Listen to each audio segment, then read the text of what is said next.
E nós estamos de volta com o programa Bom Dia Metrópole, aqui pela Metrópole FM, a Rádio Saudade, sempre, sempre sua rádio, sua voz.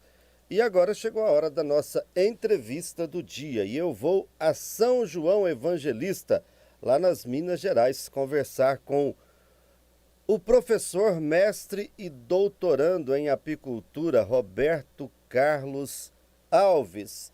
Ô Roberto, que prazer recebê-lo aqui no nosso programa. Seja bem-vindo. Bom dia.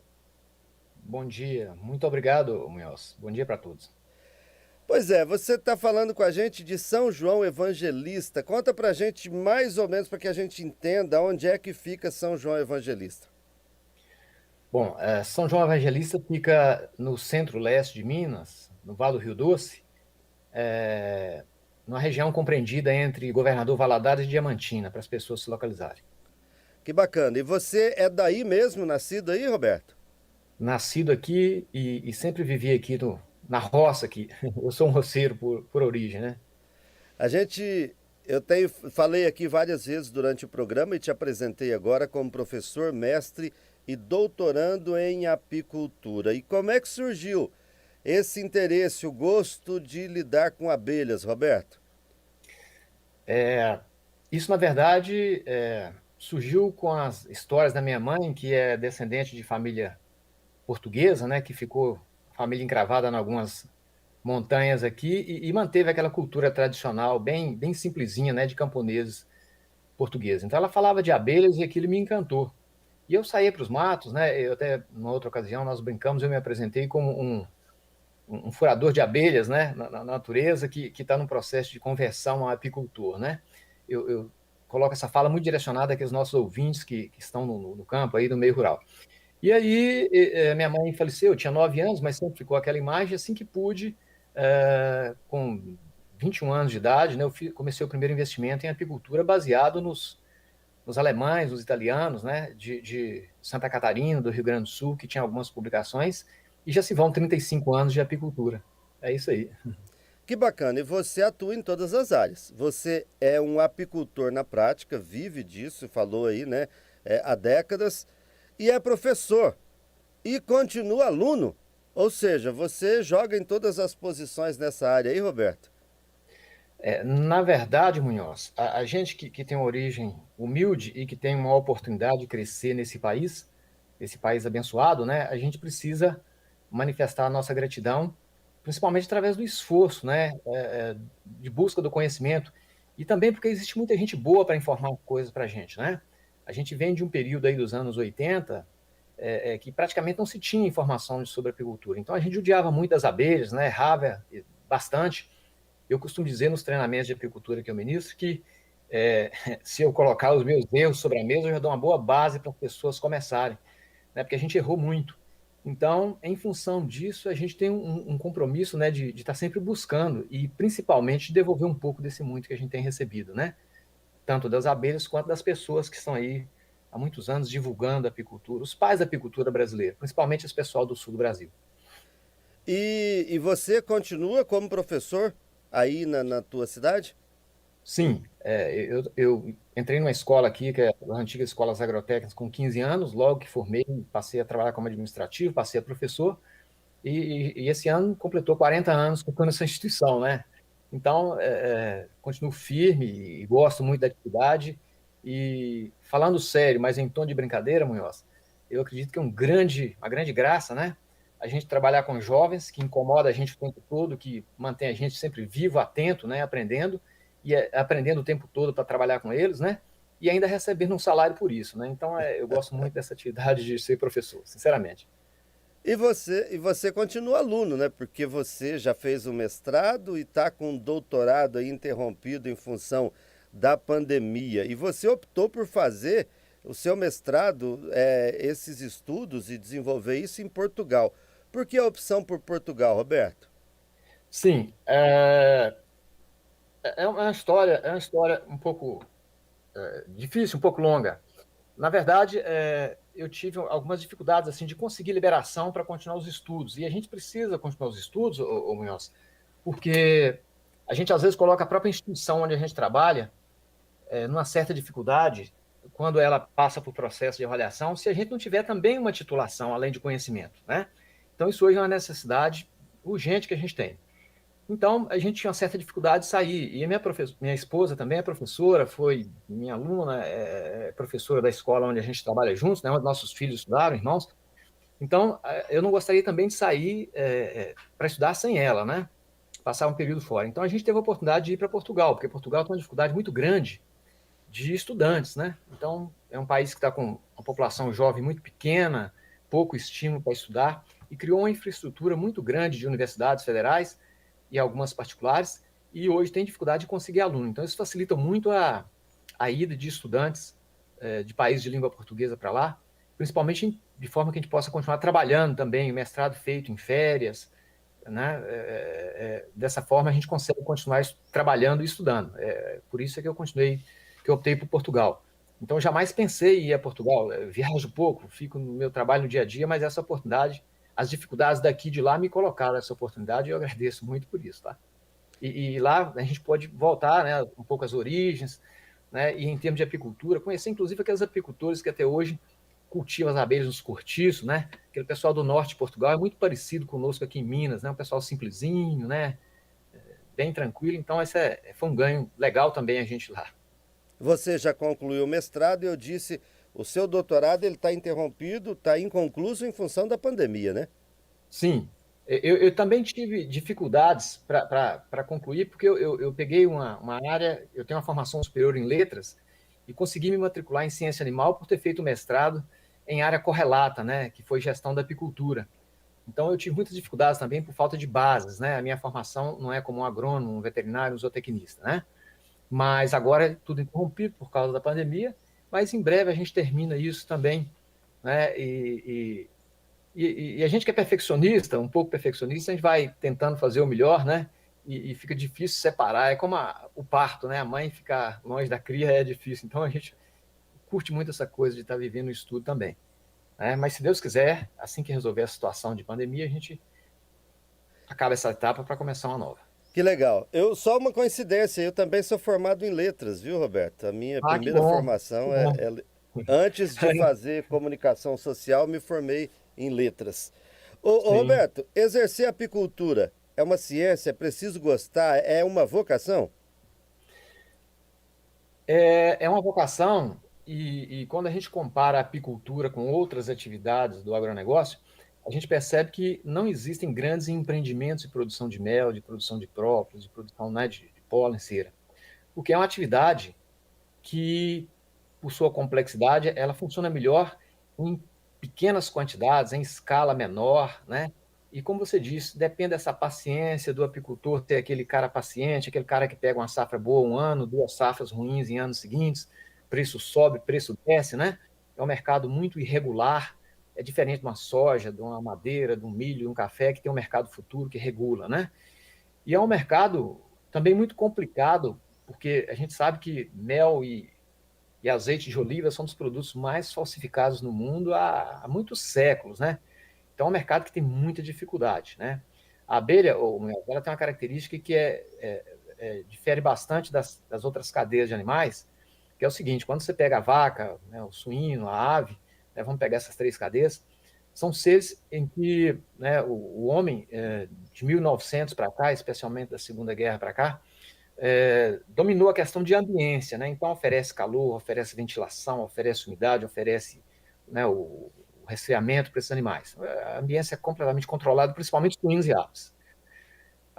Dominou também a questão da nutrição, né? As vacas, os suínos, as aves comem muito melhor do que nós, né? Porque elas não escolhem pelo sabor ou pela aparência, né? Comem aquilo que cai no coxo e tudo, milimétrica demandas, né, biológicas do animal e associadas à atividade econômica, à lucratividade. Então, isso está perfeitamente dominado hoje, maximizado, inclusive, essa questão da nutrição. E também dominou a sanidade, né? Com esses três cadeias que eu citei, você tem toda uma prevenção feita com vacinas, né, muito sofisticadas, são calendários de vacinação, você tem antibióticos, né, medicamentos, e com a abelha não é assim. A abelha é um lugar que está com a gente, é um animal que está com a gente, de repente volta para a natureza, né? Ela tem uma relação muito próxima com a natureza, por mais que a gente interfira no nosso caso aqui no Brasil, com alimentação, e no caso do hemisfério norte, com bastante medicação, bastante pesticida também, ou bastante agroquímico, né, se você preferir. Roberto, e quais são os erros que mais se cometeu com as abelhas no passado e que hoje não se comete? Você falou assim, se eu colocar todos os meus erros na mesa, já dá um grande aprendizado. E que erros que se cometia no passado e que hoje os pesquisadores, os trabalhadores como você, já conseguiram resolver e não se comete mais? Bom, Moés, os erros estão primeiro em nós mesmos, né? Porque tem muita coisa que a gente critica hoje que é feita nesse país. Vamos pegar, conheço um pouco do seu estado, mas vamos falar de desmatamento, né? Que as pessoas criticam muito, mas naquele tempo, se você, ou se eu, ou se o nosso ouvinte estivesse lá como decisor, faria o mesmo. Porque naquele tempo era aquilo que era possível fazer. Então, a gente tem que tomar cuidado com a crítica nesse aspecto para a gente não embaralhar mais a cabeça das pessoas, né? Entender que os erros são erros próprios dos tempos. Mas, com certeza, eu não vou nem falar o maior erro, mas o maior desafio da apicultura é mais ou menos o seguinte, né? Antes de 1900, né, antes da Revolução Industrial, 1700, 1800, o mundo tinha uma população de abelhas, né? Um determinado número de colmeias ou de abelhas, e um universo imenso de áreas preservadas e intocadas. Depois da Revolução Industrial, especialmente depois da Segunda Guerra Mundial, né, o planeta Terra, quando a gente vê aí uma foto, né, do espaço, a gente vê que do lado que está à noite, né, a gente percebe assim uma iluminação muito grande em imensas áreas do planeta. Então, muitas áreas foram completamente modificadas para construir as cidades, as estradas, as represas, né, as áreas cultivadas, né? Então, a gente quer dizer que o espaço ficou ruim para aquelas abelhas que já existiam. Só que nós aumentamos assustadoramente a quantidade de abelhas. Eu estou falando do hemisfério norte, de quantidade, né, absurdamente as abelhas, para fazer a polinização das culturas, né? Também para produzir mel, cera e outros produtos, mas para fazer a polinização. 50% das castanhas produzidas no mundo são produzidas na Califórnia e dependem absolutamente das abelhas. A gente poderia citar vários outros exemplos, né? A gente sabe que na soja aí do Mato Grosso, né, ou no café aqui de Minas, não há dependência das abelhas para a produção, até porque no nosso meio tem muito polinizador, mas com a presença das abelhas aumenta-se a quantidade e a qualidade da produção. Isso para uma mesma área, mesmo insumo, mesmo de plantas. Então, aumentou-se absurdamente essas abelhas. E movimentou-se muito com essas abelhas pelo mundo afora. Então, ao mesmo tempo que nós pioramos muito a condição para as abelhas, nós aumentamos absurdamente a população de abelhas. Pra você ter uma ideia, eu comecei com 15 colmeias, passamos a 40, depois fomos usar áreas de uma empresa de celulose aqui da região, né, de parceria. Passei para 250, hoje temos 500 colmeias e não somos dos maiores apicultores. Então, esse acúmulo de animais cria uma condição muito adversa para as abelhas, em função das nossas demandas. Então, eu não quero falar de erro aí ou de culpa, mas de necessidade que nós criamos. Eu estou conversando aqui com o apicultor, professor, mestre e doutorando Roberto Carlos Alves. Ele fala comigo direto de São João Evangelista, em Minas Gerais. Roberto, muitas pessoas acham que a abelha só produz o mel, mas ela tem outros produtos tão importantes quanto, né? Quais são os produtos que se tem na produção de um apicultor? Bom, nós vamos começar a falar do hemisfério norte, que é onde está, né, o nosso centro de referência de cultura, Europa, Estados Unidos principalmente. Então, o que eu vou falar aqui não é brincadeira, é sério, mas eu vou falar em tom de brincadeira, né? Então, para eles lá, né, o bifinho depende das abelhas. O leitinho depende das abelhas, né? Os grãos dependem das abelhas, porque tem uma diferença muito grande de ambiente, Munhoz, que é o seguinte: nós aqui na nossa natureza nós temos uma diversidade muito grande de abelhas nativas e de polinizadores, que não há no hemisfério norte em função do gelo, né? Então, lá, quando eu falei do bifinho e do leite, estou querendo dizer que para se cultivar alfafa, há que ter semente para plantar alfafa, para fazer o feno para as vacas, né? Para ter semente, há que se ter no ano anterior ter cultivado, né, a alfafa para produzir a semente. E aí depende da polinização. Então, o primeiro produto, né, é a polinização. Na verdade, não é um produto, é um serviço.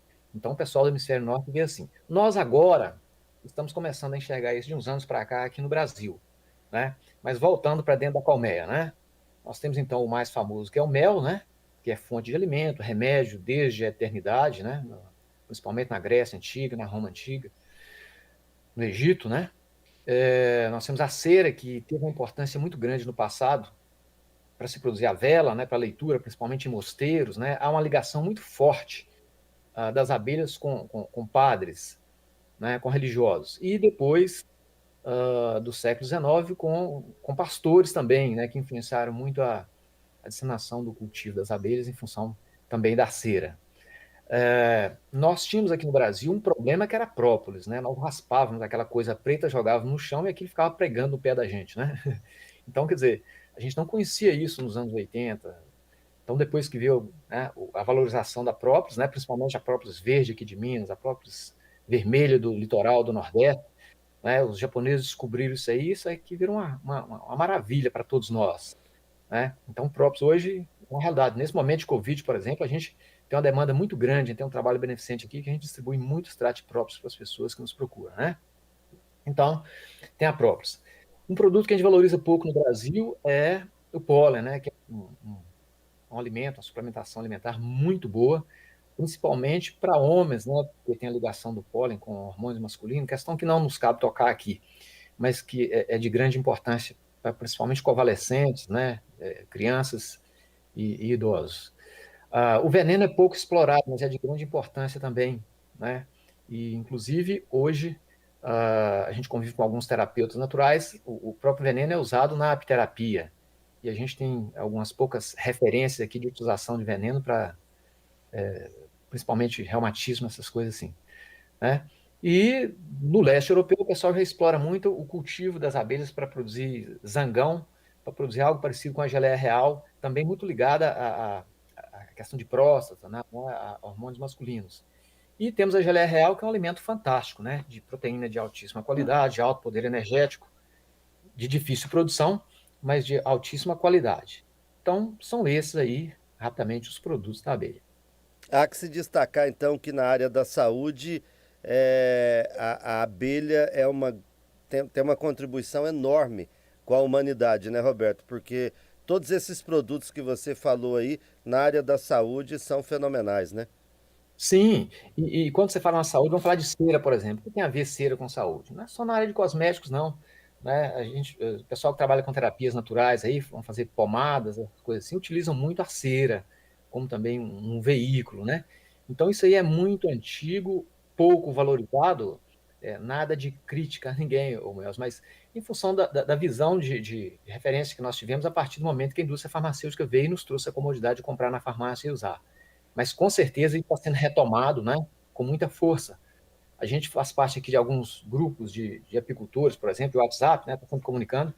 Então, né, nós já falamos em outros momentos, né, ah, pouquíssimos são os apicultores. Eu não tenho conhecimento de nenhum apicultor que tenha tido Covid, né, nesse período, né? Então, a Propolis ela trabalha muito o reforço do sistema imunológico, né, para a gente. Então, tudo isso é muito bom.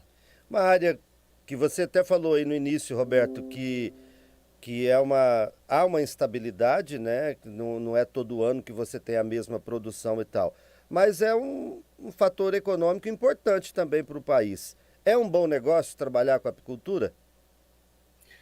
Ô Munhoz, é, a gente, à medida que vai chegando numa certa idade, a gente vai se sentindo menos apto a ser conclusivo a respeito de algumas informações, talvez a gente é um pouco evasivo, né? Toda atividade econômica bem feita, por quem gosta, enxerga ali a oportunidade, é interessante. Não existe negócio ruim, existe negócio mal feito. Mas entrando na apicultura, quem tolerar o calor de uma roupa, de um EPI de abelha, as picadas, essa variação ah, muito grande de preço, de mercado, né? Claro que tem condição de se dar bem, né? Então, se a gente trabalhar tecnicamente, anotando, fazendo o que há de melhor, é, é, é fantástica a apicultura. Né? Particularmente, né, eu, minha esposa, né, nossa família, a gente sempre teve abelhas, né? E falando assim mais com o coração, o dinheiro do mel é aquele dinheiro que chega numa época que a gente não prevê, que chega a mais, porque é uma segunda ou talvez a nossa terceira atividade, né? E é que acaba fazendo milagre. Então, a gente ter aí, por exemplo, faturamento aí com 400 colmeias, 500 colmeias aí acima de R$ 100 mil. Já tivemos, ano 2016, por exemplo, foi um ano fantástico. Nós tivemos um faturamento com 460 colmeias de R$ 172 mil. Isso para a gente que é pequeno e que tem aqui, né, uma vida modesta, isso muda a vida da gente. Sim. Então, é sim um alto negócio. Basta a gente se submeter, né, à natureza do bichinho, né, e à própria natureza aqui fora. Então, eu dou esse testemunho, né, e tenho essa gratidão pela atividade. Você, bom, na questão ambiental, ecológica, você já falou da importância das abelhas, né? Na polinização das flores, é isso? Isso. Das flores das plantas cultivadas e também das plantas aí da natureza, né, silvestres. Ô, Roberto, tem uma situação muito criticada e Mato Grosso é muito alvo disso, porque a gente tem uma agricultura muito pujante aqui e naturalmente você usa muitos defensivos, né? Inclusive tem regiões que se aplica muito a pulverização aérea. Que risco correm as abelhas com isso, Roberto? Bom, eu não conheço a apicultura do Mato Grosso. Vou até fazer uma referência à apicultura do Mato Grosso, que me veio por um amigo que eu tenho, Robson Raad, um grande conhecedor da apicultura, que inclusive é consultor do Sebrae no Mato Grosso, trabalha há vários anos, né? A situação colocada como senso comum é que a realidade do Mato Grosso é muito ruim para a apicultura em função do agronegócio. A visão que particularmente eu tenho pelos olhos do Robson é que quem trabalha aí com competência, e aí eu vou colocar né, essa questão da relação das abelhas com os pesticidas, também tem muito sucesso. Me permita citar o nome de uma pessoa aqui, Sérgio Selmer. É um apicultor do Mato Grosso, já assistido pelo Robson há muitos anos, que é um apicultor que, segundo o Robson, tem das maiores produtividades não só do Brasil, como do mundo. Ele chega a produzir próximo, até chegando a 90 quilos de mel por colmeia ano. No Brasil, a média está em torno de 20. A nossa média aqui está em torno aí, média histórica, em torno de uns 40 quilos de mel por colmeia ano. Pra você ter uma ideia, Portugal é 19 quilos também por colmeia ano. Só que lá eles produzem muito mel numa área. Eles produzem mais de 40 vezes o que nós produzimos por área, né? Eles têm essa visão de produção por colmeia por área. Então, a gente vê que quem trabalha com competência consegue ser extremamente produtivo aí no Mato Grosso também. Porque a questão que a gente fala aí de defensivo, de agroquímico, de pesticida, seja qual for o nome, eu primeiro quero fazer uma meia-culpa aqui, Munhoz. Tá? Sabe, a gente não usa defensivos aqui no Brasil. A nossa abelha africanizada, ela é mais resistente. Mas à medida que nós estamos nos profissionalizando, nós estamos pagando o mesmo preço que o pessoal do Hemisfério Norte. Os problemas estão chegando também, nós estamos vendo os problemas, né? E a gente sabe que no Hemisfério Norte se usa pesticidas em abelha em grande quantidade, né? Eu usei em estágio que eu fiz em Portugal, no norte de Portugal, né, com um apicultor, produto para matar o ácaro, varroa que ataca as abelhas, que é grosso modo, né, tipo um carrapato das abelhas, né? Produto que ele é a mesma molécula, nas mesmas concentrações, utilizado para matar carrapato né, e sarna de vacas e de ovelhas, né? E que é vendido no mercado brasileiro também, né? A mesma molécula, só que não licenciado para apicultura. Utiliza-se antibiótico 2 vezes por ano, independente de ter doença ou não, por causa de uma doença chamada podridão americana. Então, nós também praticamos as nossas dentro da apicultura. E quando esses apicultores fazem isso lá em Portugal e nos Estados Unidos, quem somos nós dizer que eles não deveriam fazer? Porque se eles não fizerem esses tratamentos, Munhoz, eles simplesmente não têm abelha. Percebe? Então, voltando à situação do Mato Grosso, o que precisa ser feito? O que precisa ser feito é os apicultores se organizarem com associações, com os próprios fazendeiros, né, onde se colocam as abelhas, né? Inclusive, aí fica fácil ter esse controle, porque as fazendas são imensas. Então, se o apicultor for colocar abelhas na fazenda aí de um produtor de milho, de soja, de girassol, é muito tranquilo o controle. E naturalmente, o que tem que ser feito é o apicultor tirar as abelhas dele um pouco antes das aplicações e devolver as abelhas um pouco depois das aplicações. Vou te dar um exemplo da nossa região, Munhoz. Aqui no Vale de Jequitinhonha, né, tem empresas que trabalham com ah, é, eucaliptos, né, com produção de madeira, e cede as áreas para os apicultores. E já ouvi relatos de que a aplicação de veneno por aviação matou as abelhas, né? E aí, na hora que a gente vai certificar daquilo mais de perto, conhecendo as pessoas, na verdade, matou a abelha, sim, daquele apicultor que estava lá clandestino e que não recebeu o aviso da empresa que deveria tirar as abelhas, porque aqueles que estão associados, organizados, tiram as abelhas no devido tempo e devolvem as abelhas no devido tempo, né? Complementando esse raciocínio, a gente tem muito essa discussão com o setor florestal aqui, que a gente usa as áreas do setor florestal. O setor florestal precisa usar herbicida, né? Em algumas circunstâncias, em algumas regiões, precisa usar inseticida, porque o negócio deles é madeira. Agora, nós precisamos usar as áreas deles de acordo com o negócio deles. Aí fica tudo fácil de resolver, não é mesmo? Então é possível, né, conciliar as duas produções sem ninguém ser prejudicado. Pelo contrário, um beneficiando o outro, né? Porque Com você, certeza. você usa a área da floresta aí para colocar as suas abelhas, elas contribuem também com a polinização que seja necessária aí, e quando eles vão aplicar seja lá o que for, você retira e ninguém é prejudicado. É isso? Exatamente. E nós não podemos criar, nós apicultores, uma situação hipotética. Nós podemos falar o seguinte, mas onde se cultiva soja não tem plantas ali para as abelhas. Onde se cultiva eucalipto não tem subbosque, né? A mata competição não pode existir. E deveria existir. Poxa, volto a repetir, o negócio dessas pessoas é soja, ou é milho, ou é eucalipto. E eu posso, caso eu queira, pegar uma carona com eles, tá? E um detalhe importante, Munhoz, eu tenho um amigo que é químico e é uma pessoa muito séria, religiosa, muito formal, e que tem talvez aquele perfil que você espera do cara, assim, de ser meio xiita contra a defensiva agrícola, né? E um dia, né, nós tivemos há pouco tempo aí uma liberação de uma série de moléculas, né, para o setor agrícola, pelo Ministério da Agricultura, e aí começou a discussão na instituição de trabalho, mais defensivo, mais veneno, não sei o quê, aquela história toda. E aí eu questionei esse químico, né, e ele me disse aquilo que eu esperava que ele dissesse. Que bom que estão lançando novas moléculas, que só lançam novas moléculas, Munhoz, se elas forem mais eficientes, né, para aquele agente que ela precisa combater, se ela tiver um período de ação mais certeiro, com foco, se o efeito residual for menor, para chegar a matar e eliminar o efeito residual, e principalmente se for mais barata. Porque tem uma brincadeira aí, é claro que é uma brincadeira que eu vou fazer aqui, que diz o seguinte, que o erro do médico a terra esconde, e o erro do agricultor a terra mostra. Então, a gente pode até estar tomando alguns remédios meio loucos aí, né? Principalmente nesse momento de pandemia. Mas se o seu produtor de soja aí do Mato Grosso usar um produto de qualquer grande empresa aí que produz defensivos e não for eficiente, ele não compra no ano seguinte, não. Então, a gente precisa ter esse outro olhar também. Agora, nós não podemos colocar nesse outro olhar as pessoas que usam indevidamente os produtos químicos, né? Fora de especificação, né? Sem proteção e sem orientação. Aí, é claro, isso é contravenção penal, isso é crime, né? E deve pagar por isso. Nós estamos falando de gente que trabalha sério, de apicultura e agricultura. Eu estou conversando aqui com o professor, mestre e doutorando e apicultor Roberto Carlos Alves, falando direto de São João Evangelista, em Minas Gerais. Roberto, nosso tempo está estourando. Eu quero te Tranquilo. perguntar algo assim.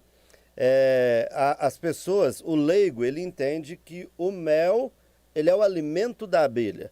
E aí você fala assim, quem não entende como é que funciona, fala assim, puxa, mas a abelha trabalha o ano inteiro lá para armazenar o alimento dela para o tempo que ela não pode trabalhar, aí você vai lá e tira o mel da abelha. Não é muita maldade? Como é que é essa proporção? Por que que é possível tirar a produção dela sem prejudicá-la? Ô, Munhoz, o apicultor profissional, ele sabe que vem uma florada aí de 30 dias, de 40 dias, no máximo de 60 dias. Florada de culturas, então, é muito curta, né? Então, o que é que ele precisa fazer? Ele precisa de 60 dias antes reunir as colmeias, ou alimentar as colmeias, organizar as colmeias, para quando chegar essa florada, as abelhas terem um volume de população que Deu uma travada para mim? Acho que a conexão do Roberto é não está um sempre. número fantástico. Então, Roberto, o que Roberto, a apicultura faz é antecipar essa situação. Roberto, repete para mim, por favor, que travou um pouquinho a sua conexão. Repete Sim. aí, quando estiver chegando a florada, o apicultor precisa reunir suas colmeias e a partir daí a gente perdeu. Ok. Então quer dizer mais ou menos o seguinte: a nossa florada principal aqui começa em fevereiro. Quer dizer que em outubro, novembro, nós precisamos fazer um planejamento de alimentar nossas colmeias, trocar cera das nossas colmeias, trocar rainha das nossas colmeias e alimentar artificialmente para essa colmeia ter uma população elevada e uma população equilibrada. Para quando iniciar a florada, as abelhas acumularam uma quantidade de mel que normalmente vai ser de vai ser 3 ou 4 vezes maior do que aquela quantidade de mel que ela produziria se nós não alimentássemos e ela pegasse a florada com enxame pequenininho e usasse a florada para crescer, para depois iniciar a produção, entendeu? Então Entendi. nós precisamos nos antecipar em 60 dias a florada. Quer dizer, esse é que é o procedimento. Que bacana. Então aí ela vai produzir com abundância, muito mais do que ela consumiria, e ela acaba, você falou, eu tenho que pegar as abelhas, tratar dela, quer dizer, o apicultor também leva alimento para a abelha, além do mel que ela produz, né? Com certeza. Em época de florada, ela não aceita esse alimento, tá? Ela não vai aceitar açúcar, xarope de açúcar. Mas em época anterior à florada, né, ela recebe esse alimento e ela utiliza esse alimento para crescer e se preparar para produzir uma quantidade absurda de mel. Aliás, a gente não preparar para colher esse néctar é uma coisa até complicada, porque são toneladas e toneladas de néctar que vão cair das flores sem ter abelha para aproveitar. Muito bem. Ô Roberto, qual que é a abelha mais comum que se produz no Brasil, que bem produz o mel? Qual a variedade? As abelhas que nós usamos para produzir mel, Munhoz, elas são abelhas do gênero Apis mellifera. Elas são da Europa, do norte da África, do Oriente Médio, tá? Depois se espalharam pelo mundo nas colônias europeias. Entraram no Brasil abelhas da Península Ibérica em 1700 e tal, com as missões aí no sul do Brasil. A partir de 1839 entraram abelhas em Olinda, Recife e no Rio de Janeiro, que eram abelhas vindas da cidade do Porto, de Portugal. A partir de 1880, 1870, veio muita abelha dos italianos e dos alemães, e um pouco do leste europeu. E isso misturou aqui no Brasil. Como tinha muita doença, muito problema, o Ministério da Agricultura mandou, né, que se importasse abelhas da África para fazer um híbrido. Porque os boeres, os holandeses que foram para a África do Sul, fizeram isso lá acidentalmente e descobriram que, né, o cruzamento era legal lá na África do Sul, né, que produzia muitas abelhas resistentes. E isso, houve um desordenamento na soltura dessas abelhas aqui, uma questão muito longa, e a nossa abelha hoje, então, misturou no país inteiro. Então, a nossa abelha, né, as várias espécies ou subespécies europeias, Apis mellifera iberiense, Apis mellifera mellifera, Apis mellifera liguster, a nossa abelha é Apis mellifera, aí você coloca entre parênteses, africanizada, porque está num processo de acomodação genética. Então, assim, chutando, muito provavelmente, daqui a uns anos, a gente não sabe quando, a abelha do Nordeste vai ser uma abelha Apis mellifera um pouco mais parecida geneticamente com as abelhas da África, né? As abelhas do sul do Brasil provavelmente serão as abelhas Apis mellifera um pouco mais parecidas com as europeias por questões de clima, porque à medida que a abelha está neste ou naquele clima, ela vai preservar os genes necessários àquele ambiente e vai naturalmente perdendo os genes que não são necessários para aquele ambiente. Muito bem, Roberto, olha, já estouramos o tempo do programa. Tem tanta curiosidade sobre isso. Acho que em breve a gente marca uma nova participação sua aqui para a gente poder estar levando essas informações tão relevantes aos nossos ouvintes. Quero agradecê-lo, viu, Roberto, imensamente por aceitar o nosso convite, participar do nosso programa aqui. Agradecer o nosso querido Henrique Portugal que fez essa conexão da gente aí.